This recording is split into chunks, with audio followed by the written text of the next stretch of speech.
மெதுவா. இப்போ நான் வந்து வெங்காயம் போட போறேன் நிறைய.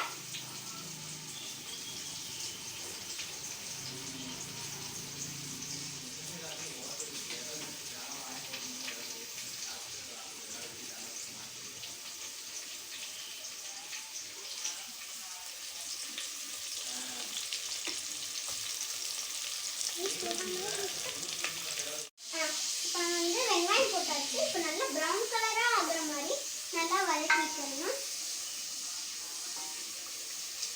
இப்போ பாருங்க நல்லா வெங்காயம்லாம் நல்லா வதங்கிடுச்சு. இப்போ நம்ம வந்து வெங்காயம் போட்டது உடனே தக்காளி மிளகும் சேர்த்துக்கலாம். போட்டா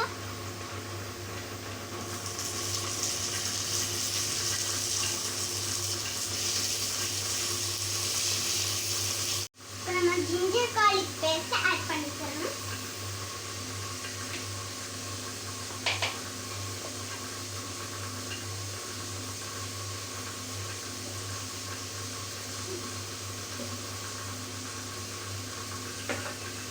ஜிஞ்சர் garlic பேஸ்ட் வந்து நல்லா வதங்கிடுச்சு. இப்போ நம்ம தேவையான அளவுக்கு மசாலாலாம் ஆட் பண்ணிக்கிறோம்.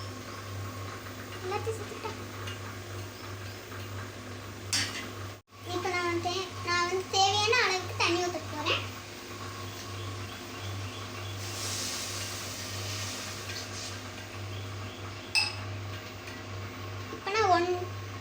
இப்போ நான் 1 கப்பு அரிசி போட போகிறேன். இப்போ நான் தண்ணி வந்து நல்லா கொதிச்சிருச்சு. இப்போ உப்பும் லெமன் ஜூஸும் ஆட் பண்ண போகிறேன்.